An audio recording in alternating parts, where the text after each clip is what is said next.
Welcome to the Detechtor Podcast, where I break down the impact of tech on the environment, our health, and how it can affect our day-to-day lives. I'll also be discussing some of the latest tech news and innovations, along with how to make the most of the gadgets that we use every day. I'm your host, Scott Hickman, founder of Detechtor.com, a blog that covers these topics. So get ready to learn about the tech that surrounds us and how it's impacting our lives.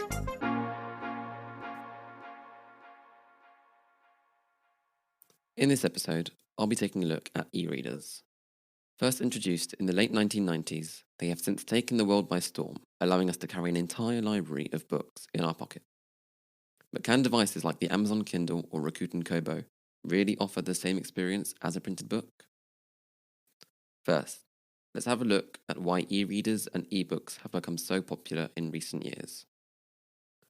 One of the main benefits is the weight. Thanks to e-readers, it's possible to read a 1,000-page book on a device that is half the weight of the paper version. This gives them a huge advantage over paper books when it comes to travelling. The other main benefit is, of course, being able to carry an enormous library on the go. You no longer need to restrict yourself to a couple of books while travelling, because your e-reader can store thousands of them. Now let's talk about the cost. E-books aren't necessarily cheaper than paperbacks, because despite not needing paper, ink, and everything else that goes into printing a book, they do still need to be properly formatted for e-readers and tablets, so the cost difference isn't that noticeable. However, an area where e-books shine is subscriptions. Nowadays, almost everything has a subscription. Instead of buying CDs, we pay $9 a month for Spotify, Deezer, or Apple Music. No more DVDs, because everyone now has Netflix. And instead of going to your local newsagent to pick up the Sunday paper, we now read news online and pay a monthly subscription for that too.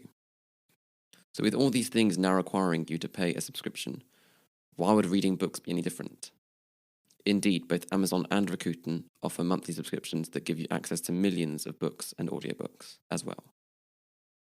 So if you're a keen reader, then paying $9.99 a month might save you a lot of money, but you would need to be reading about 2 to 3 books a month. Finally, the last benefit I can think of would be the environmental impact. By having all your books on this one device, we're definitely saving a fair amount of paper, and the fewer books that are printed, the fewer trees that are cut down. However, and this brings us to the disadvantages of e-readers, as with smartphones and tablets, they also use precious metals and plastics, therefore impacting the environment in a different way. If these devices aren't recycled properly, e-readers can also contribute to the growing amount of e-waste in the world, which is an absolute catastrophe for the environment. I'll actually be doing an episode on this subject soon, so stay tuned for that. Coming back to the money side of things, e-readers aren't always that cheap, so you do have to keep in mind the upfront cost.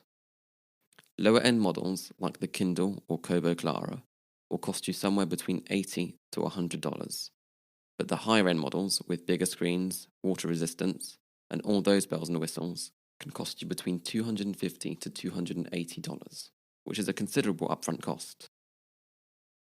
There's also a certain social aspect to printed books.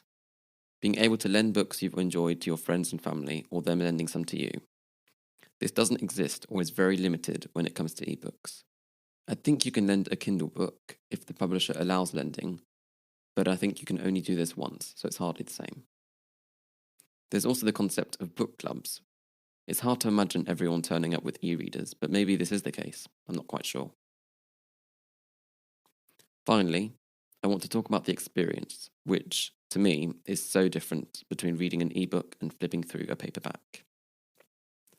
I find that you can't beat the smell of ink and paper, and it simply isn't as enjoyable an experience when reading an ebook. Nothing could be a good page-turner, which is why, in my opinion, the charm of a printed book makes it come out on top. And it's what I've gotten used to. I don't like the feeling of swiping the screen. I want to be able to turn the page and put a proper bookmark in it when I'm done. Now, don't get me wrong.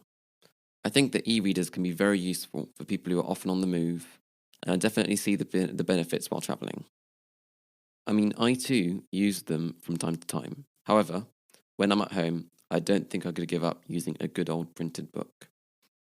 Obviously, there's nothing stopping you from using both. Printed books at home and e-readers on the move. That is how I try to combine the two. That's it for this episode of the Detechtor Podcast. If you've enjoyed it, don't forget to subscribe, follow us on social media, and check out thedetector.com for stories on how tech impacts our lives. Thanks so much for listening, and stay tuned for the next episode. Bye.